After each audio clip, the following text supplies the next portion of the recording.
semua, perkenalkan saya Maria Yohana Mestinmoa. Saya dari kelas 10I SMA Santo Fransiskus Xaverius Ruteng. Pada kesempatan kali ini, saya akan membahas mengenai dampak sosial informatika, lebih khususnya pada aspek ekonomi dan juga hukum. Langsung saja, mari kita masuk kepada pembahasannya.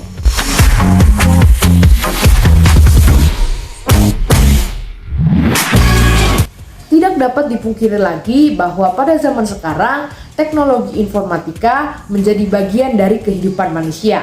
Teknologi informatika sudah menjadi salah satu kebutuhan penting bagi para manusia.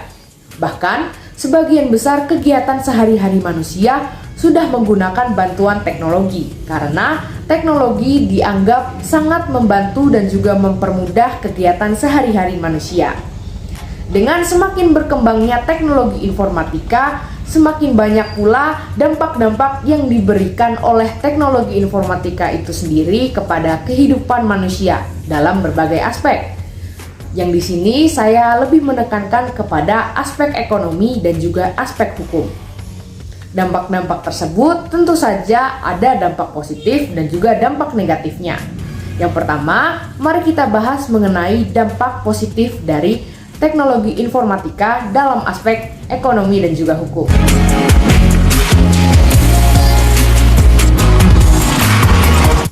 Dampak positif yang pertama adalah memudahkan untuk berkomunikasi.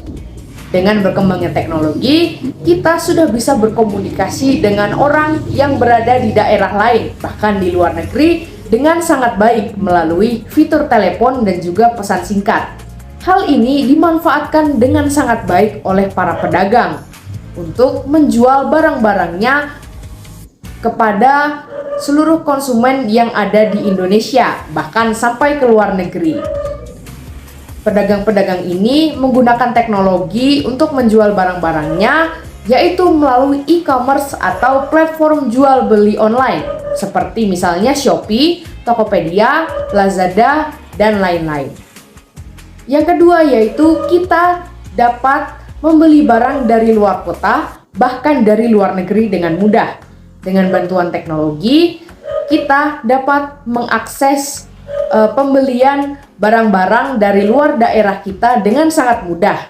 Terlebih dengan kehadiran e-commerce atau platform jual beli online seperti yang sudah saya jelaskan sebelumnya.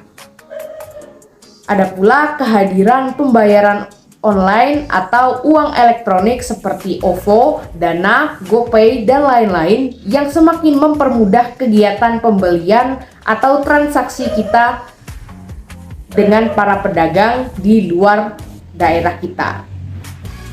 Yang selanjutnya yaitu terbukanya banyak lapangan kerja baru. Dengan berkembangnya teknologi, maka semakin banyak juga lapangan-lapangan kerja baru yang terbuka melalui platform online. Misalnya adalah konten kreator yang biasanya ada di TikTok, YouTube maupun Instagram, dan juga iklan-iklan atau endorsement yang diiklankan melalui platform online. Selanjutnya yaitu memudahkan para rakyat untuk bersuara kepada pemerintah. Di sini maksudnya teknologi memudahkan para rakyat untuk memberikan kritik, saran, dan juga suara-suara yang membangun kepada pemerintah melalui platform online.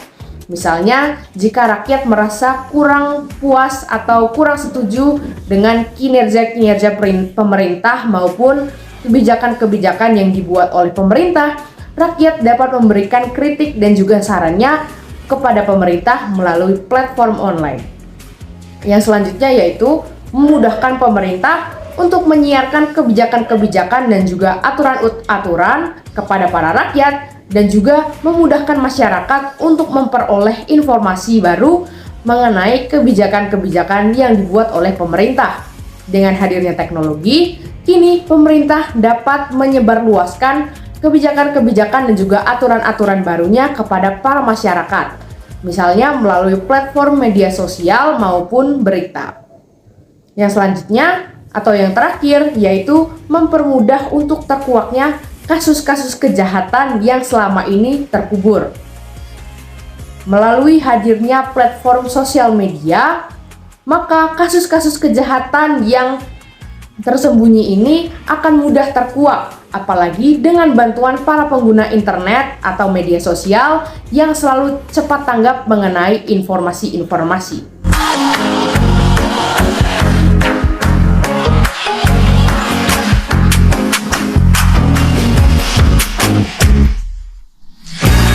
Poin yang selanjutnya yaitu dampak negatif dari teknologi informatika dalam aspek ekonomi dan hukum.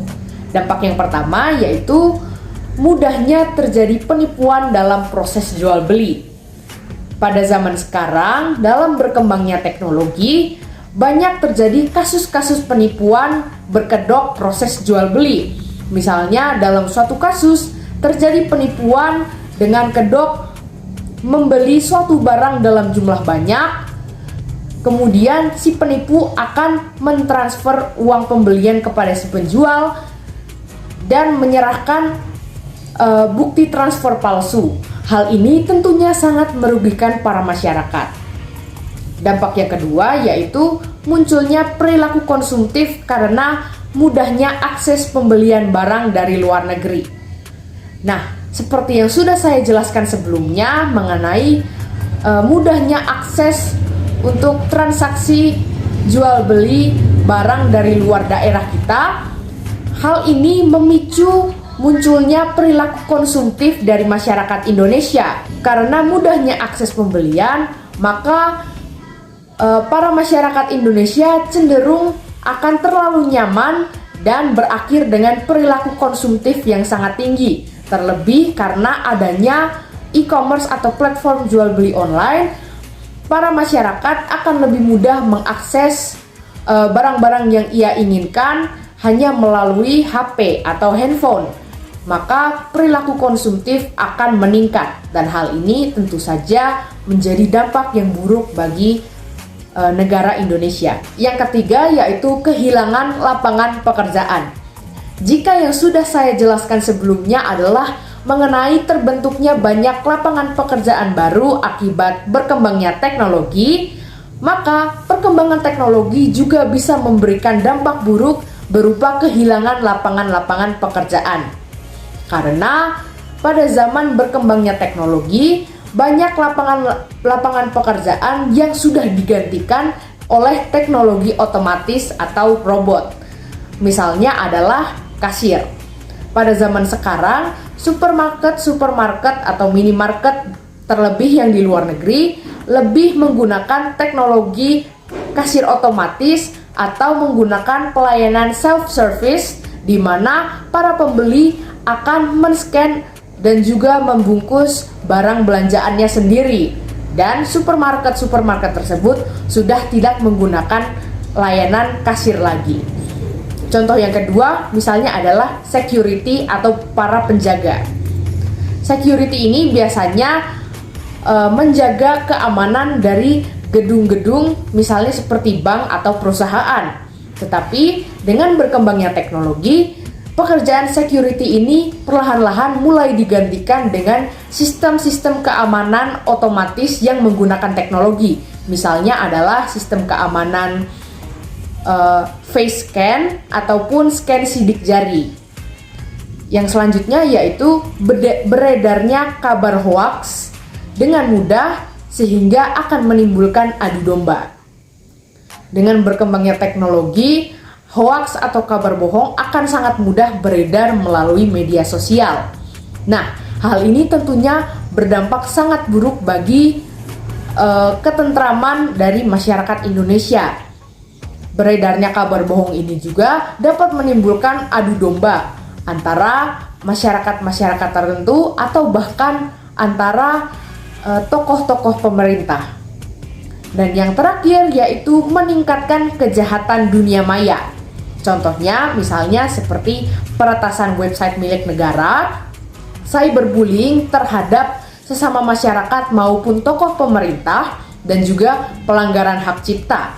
Kejahatan-kejahatan dunia maya ini semakin berkembang atau akan semakin mudah dilakukan oleh para penjahat dengan berkembangnya teknologi yang serba otomatis dan serba mudah. Berdasarkan penjelasan mengenai dampak-dampak dari teknologi informatika bagi kehidupan masyarakat di Indonesia, maka kita dapat mengambil kesimpulan, yaitu kita dituntut untuk bijak dalam menggunakan teknologi informatika, terlebih di zaman sekarang yang sudah menggunakan teknologi di mana-mana. Walaupun teknologi sudah memudahkan kegiatan-kegiatan sehari-hari kita sebagai manusia, kita juga harus dapat bijak menggunakan teknologi tersebut dan tidak boleh menyalahgunakannya.